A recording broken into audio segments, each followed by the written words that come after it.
The following is an excerpt from the book Experiences of Thought by Anthony Kahn, available now on Amazon.com and Kindle.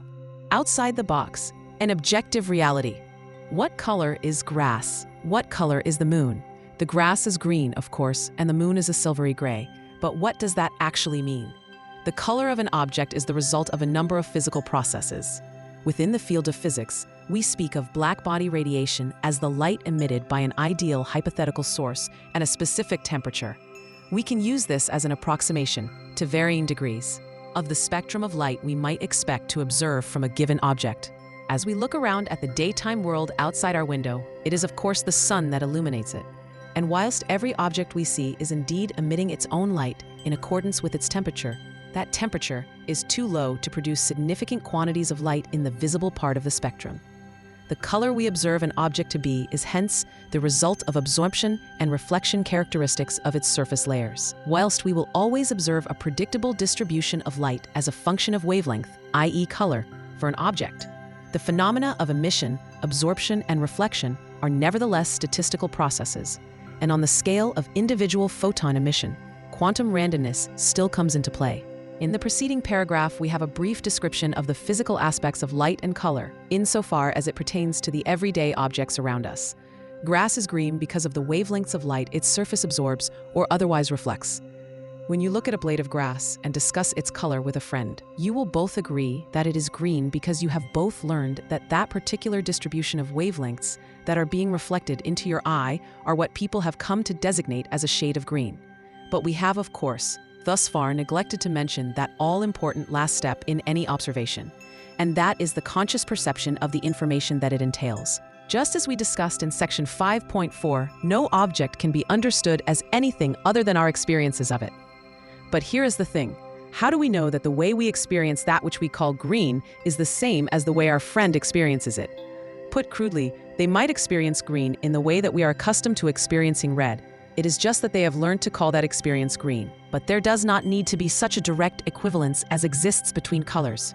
We know from those that suffer from synesthesia that experiences of external stimuli as communicated by one sense can be perceived as also coming from a second sense, even where typically only one should be involved.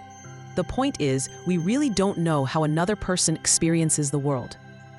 We can make reasonable assumptions based on observation, but ultimately, we know only our own mind. Something like our perception of color is a good illustrative example of the subjectivity of our own perception of the world, but it really is just the tip of the iceberg. Our entire mind, and equivalently our entire subjective realization of the universe, are built from experiences and associated thoughts. If we choose to model the outside world as objective reality, then we must always weight it by our own experience of it. Suppose we were to break down every aspect of the outside world into a histogram, where every possible occurrence that we could ever encounter is represented as an individual column with a height that is proportional to its magnitude of severity. Then we must weight, i.e., multiply, this histogram by our own personalized histogram, where each column is our sensitivity to each possible occurrence in the original histogram. A particular dental procedure might be a breeze for one person to undergo, but then the same procedure might be unbearable for another. Is the latter person a wimp because they did not handle it nearly as well? It is much more likely that they actually experienced a much greater perception of pain and fear. Similarly, some accomplishment that is a dawdle for one person may take real strength and determination from another, who must endure the associated tasks in a way that is experientially completely different. That person who is labeled as a coward may in fact be a deeply suffering person incapable by their nature of enduring anymore. They are not weaker or lacking in courage, they are just experiencing more deeply. Everything is subject to context, after all. The mother whose child is in danger feels the situation more acutely than unrelated bystanders, even though the physical situation witnessed by all is identical. In truth, the idea of the existence of some kind of objective histogram that describes the outside world is fraught with problems, because everything that is experienced is necessarily done so individually and is thus subjective. The only kind of number you could arrive at to describe the severity of some event, in the absolute sense, would have to be the averaged sum of every single individual's experience of it, which would be ultimately meaningless. We may be able to describe some event objectively in terms of agreed physical attributes, but ultimately, the magic of existence is a personal experience, and reality is inseparable from our perception of it.